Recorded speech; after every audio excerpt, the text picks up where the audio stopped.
All right, guys, I'm Craft Queen Ivy. Welcome back to my channel. We're doing crochet basics, and now we've learned how to tie a slip knot, hold our yarn and hook, and now we're going to learn the chain.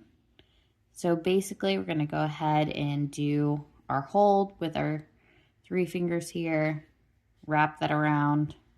I'm sorry, I actually have to do it in a different order, but just like that. And then we're going to go ahead and hold the other tail end of our work as well, or some people like to hold closer.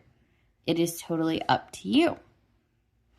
So what we're going to be doing, and we're going to learn right now, is the yarn over. To yarn over, a lot of people have pointed out, you actually yarn under. You put your hook underneath your yarn like so, and then you turn your yarn upside down facing you, and then you were going to go ahead and pull through. And that's how you make your first chain. So let's go ahead and go over that again. You're holding it like so in your correct positioning that we already learned.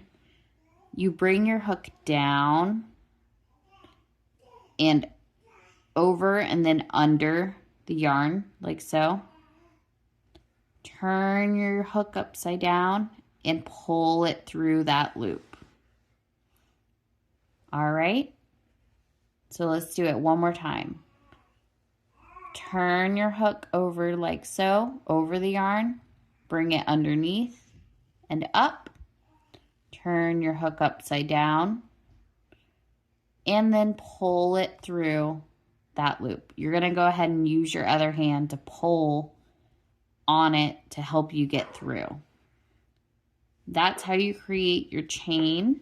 And we're going to use that yarn over motion throughout the process and through every single different stitch that you learned while you're crocheting.